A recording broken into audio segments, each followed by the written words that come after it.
Good morning, everyone, and welcome to the remote borderlands between Colorado and Utah. I'm in Colorado right now, but Utah is just about 20 feet in front of me here. This cattle guard here marks the border between the two. If we continue on, we are in Utah. The sign here says, leaving Uinta County, which is Utah, leaving Utah. And then the sign over here says, entering Colorado. This video will take place entirely in Colorado, and let me pull out the atlas and show you exactly where in Colorado we are in relation to the rest of the state. So here's Colorado, that familiar rectangle, and that pen is pointing to our location. So you can see that dashed line, that dotted line crossing the Utah-Colorado border. That's where we are right now, and we're going to be staying in this region around here for this entire video. So we are north of Grand Junction and kind of in this no man's land that not a lot of people visit in the northwestern corner of the state. We're going to start off the day here driving about 30 miles on a dirt road. So from this location there are a couple of different dirt roads that branch off, and the one that I'm going to be following is 30 miles to a paved highway. And I've never driven this road before, so it should be fun. I think it's a decent-ish road. I don't think it's like a four-wheel drive high clearance road, but I guess we'll see. And to give you guys kind of an overall feel for the road of what the whole thing is like, I'm going to put the camera on top of the car. I have a GoPro on a magnetic mount that I like to stick on top of the car, and that gives a good perspective of what it's like to actually be driving the road. So we're going to do a time lapse of this 30-mile drive until we get out to paved road, a few dozen miles off in that direction. Here's what that looks like, by the way. So it's just this little magnetic base that's very strong. I have no problems with putting it on top of the car and driving bumpy dirt roads. It doesn't come off or anything like that. And then this is a GoPro Hero 10 Black.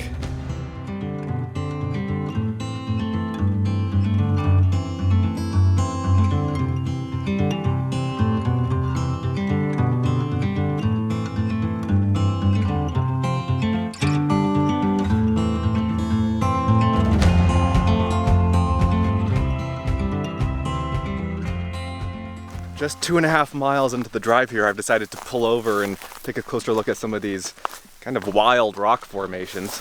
I had no idea these were here, so what a fun little surprise.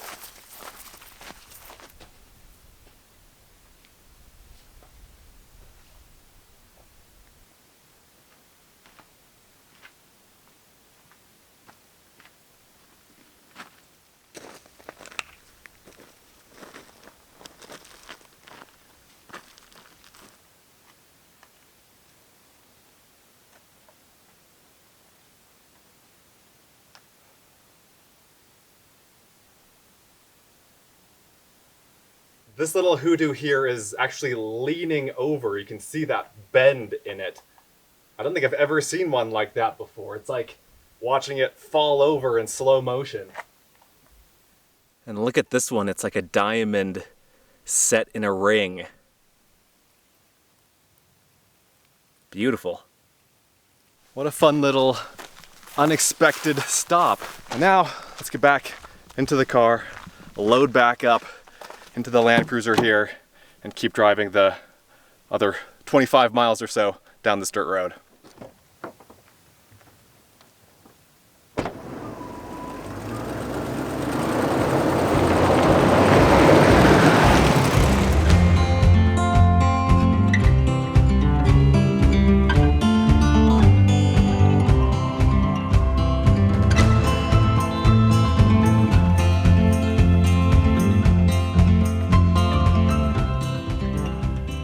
Driving along out here, I spotted a cabin, looks like an old log cabin off in the distance. Let's go take a closer look. I'm not in a huge rush today. I'm enjoying just being out here and exploring and enjoying a new area. And I do have a list of things potentially to see and do today, but I'm also open to whatever interesting things we come across. The cabin here seems to be, I don't know, 12 feet by 12 feet. Let's see if there's anything inside.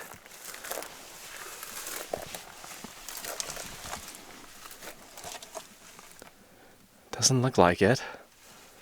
Lots of nails in here to hold in some chinking and, is that what it's called? I think that's what it's called, right? And pieces of wood in here, smaller pieces of wood.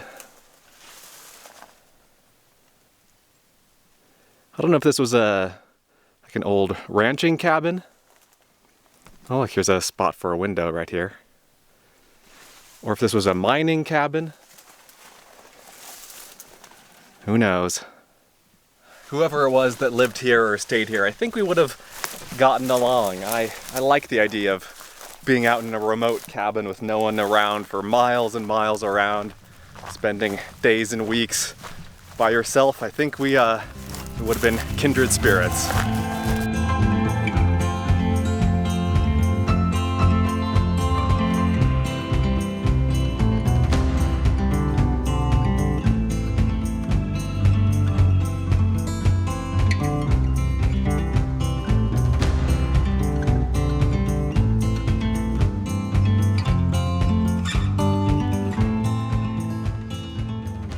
Well, I just realized that the GoPro on top of the car ran out of batteries. Sorry about that, but I think you've been able to get an idea of what the roads in this area have been like. And I've been on the main road, continuing to go toward the paved highway, which is over in that direction.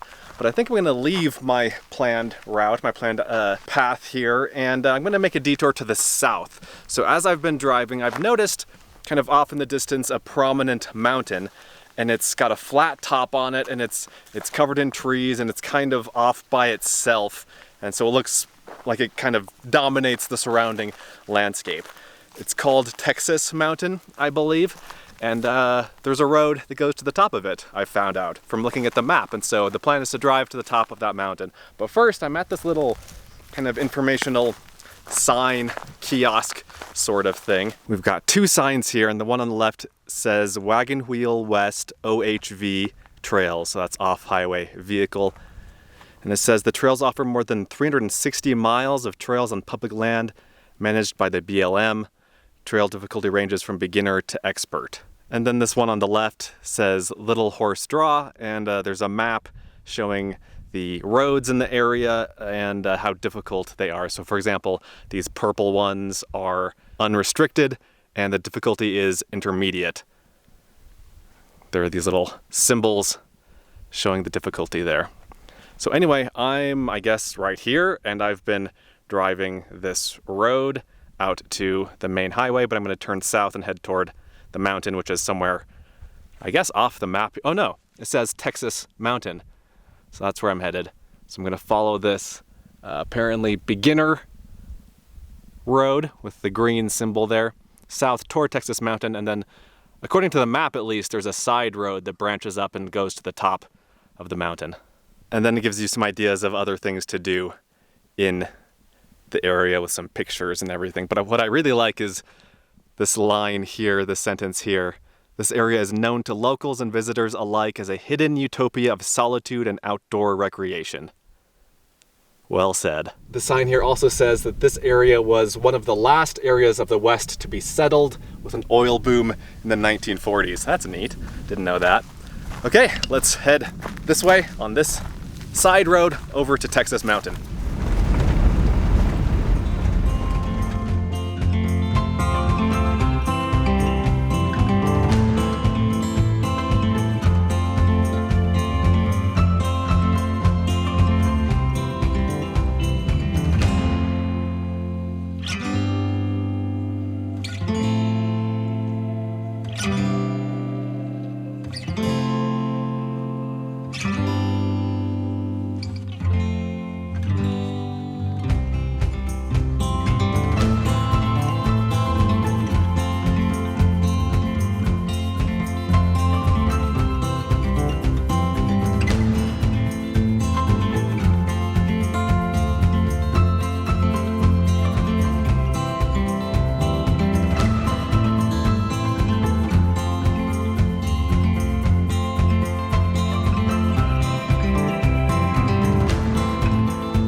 You know, one of the great joys in life is to be on top of a mountain and have it all to yourself. And within that, there are two, I guess, subcategories. One is hiking to the top of a mountain, and one is driving to the top of a mountain. You guys know I like hiking up mountains. I like climbing mountains. I've climbed hundreds of them. I think I'm nearing 300 mountains at this point. But there's really something to be said for driving up a mountain also. It's equally magical, just in an entirely different way.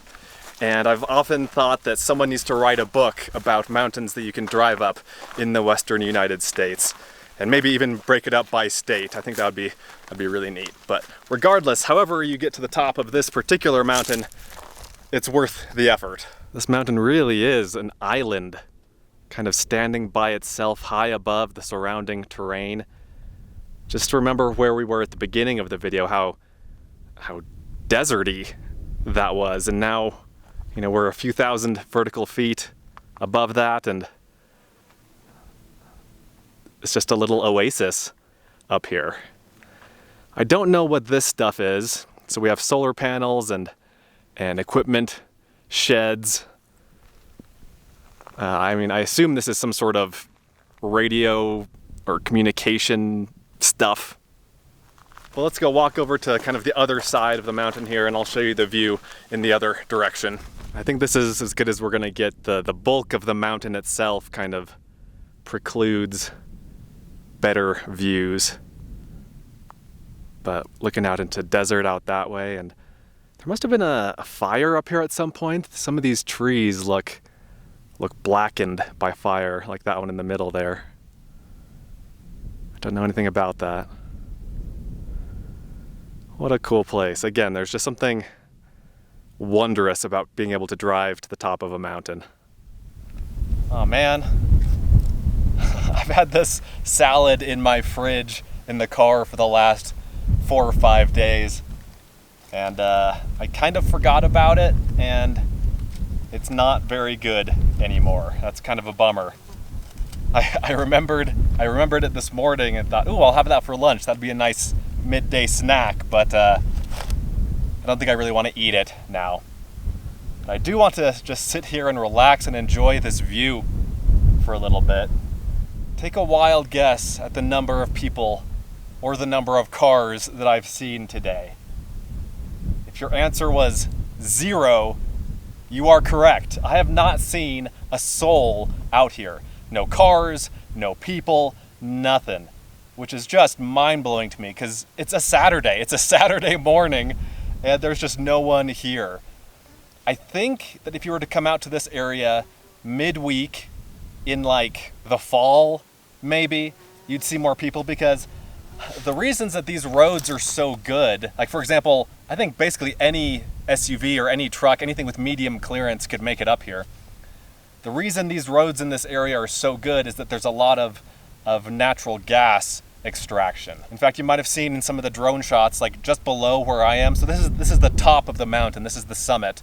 Just below here and off to the side, there's a big cleared open area, and that's some sort of natural gas well or pump, or I don't know what it's called.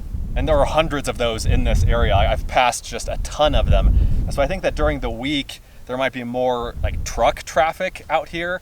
I don't know, but it's just mind-blowing to me that there's no one out here. I have thousands of acres to myself out here. I think that also because it is midsummer, the people who might normally come to this area are in the mountains, you know, at the higher elevations, places that aren't accessible for most of the year. I don't know. And it's interesting, this area off to my right, let me show you. Over in this direction, which I think is the east, you can see it's fairly green. There's quite a bit of green on those hills, on those mountains out there.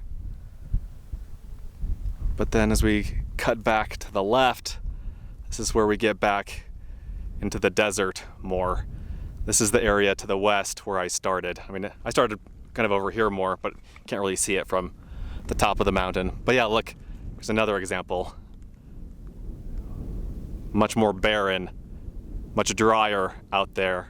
This video is not going according to plan at all. I had not planned on spending so much time in this area, I thought I would just drive that 30-mile long dirt road in like an hour out to the paved highway and then, you know, spend the rest of the day doing some other things. But I just keep coming across interesting things and beautiful places. And, you know, this is an area that definitely warrants more exploration. I think I'm gonna just kind of relax up here a little bit longer, enjoy the view, enjoy the cooler temperatures, enjoy the little breeze that we have up here. And then I'm gonna retrace my steps. I'm gonna head back down the mountain, back to that main dirt road that I was driving. And I don't remember the name of that road off the top of my head. I'll put it on the screen. It was like the Dragon something road. Dragon Douglas, maybe? The Dragon Douglas road. That's that 30-mile long dirt road that I keep referring to. So anyway, I'm gonna get back down to that road and then drive out of here to the main highway. And if I come across anything interesting in the meantime, you know, between here and the highway, great, I'll stop. If not, there is something a few miles up the highway that I wanted to see and show you guys. So yeah, let's go to that point.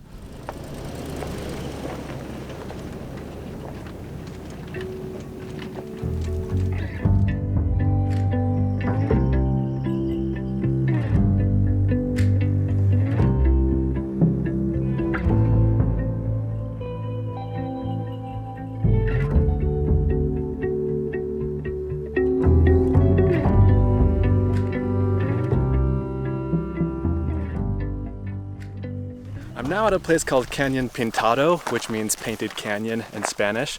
I've been here a couple of times before in previous videos. This area, this canyon, is known for its rock art. There's a highway out there, and there are a bunch of different interpretive sites along the way where you can stop and look at different kinds of rock art in this area.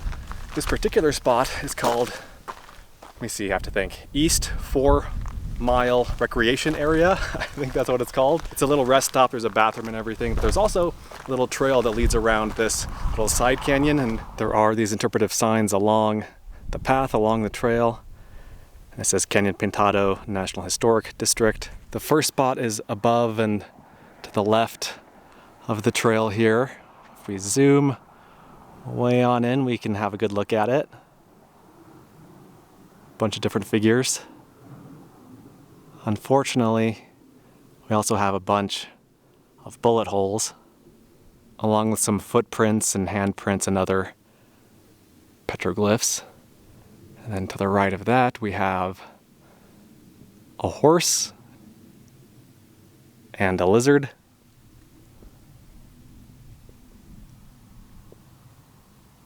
Cute little guy.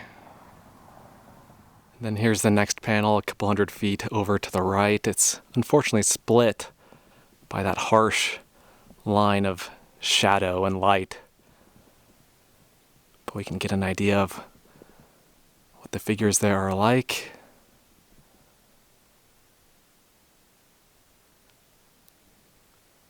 To me, the neatest thing here, though, is this giant piece of petrified wood that's sticking out of the rock. You can actually see where a piece of it used to be.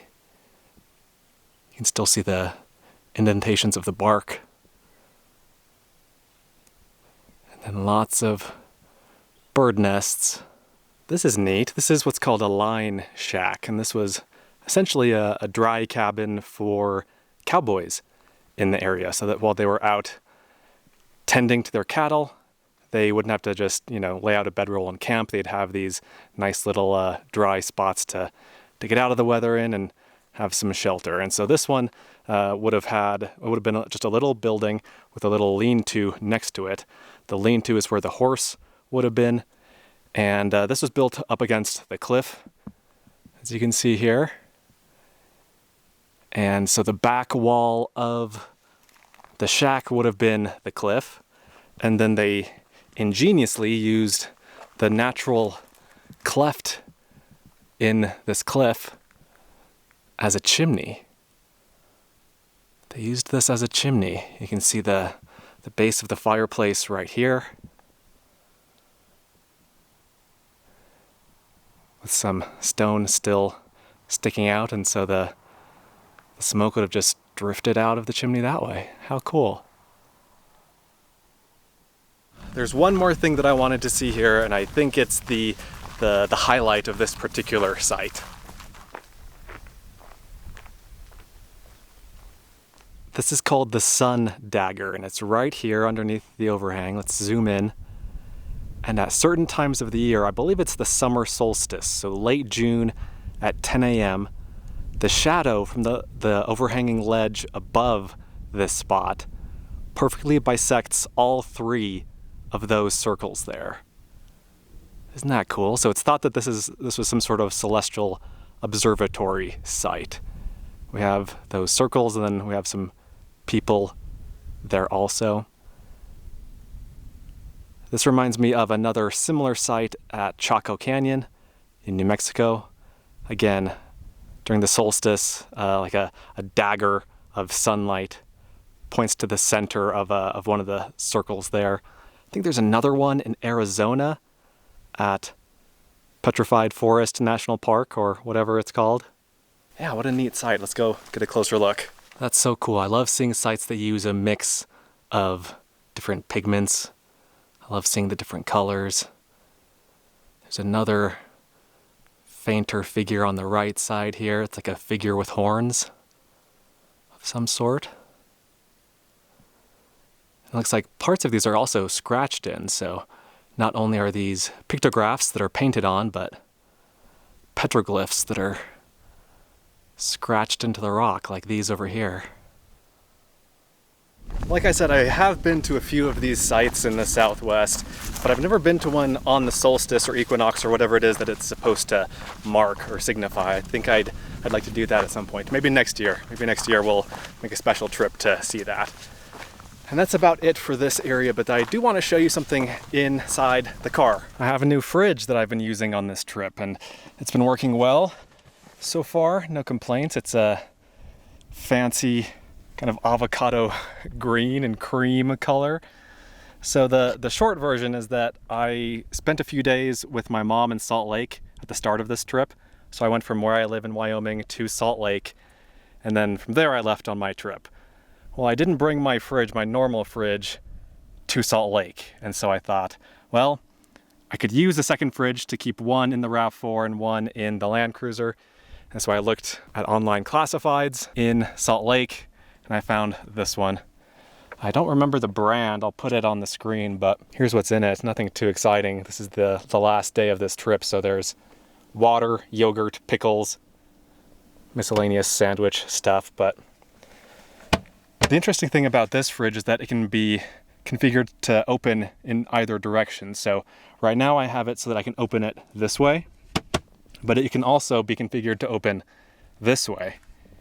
And this was only $75, just a screaming deal.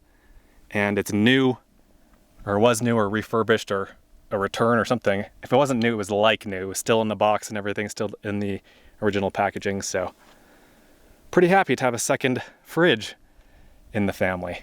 And that is a 12-volt fridge that is currently running on my Jackery Explorer 1000. And right now I'm at 99% battery life. It's charging via the solar on the roof, or more specifically, the solar on top of the cargo box. And it's all working great.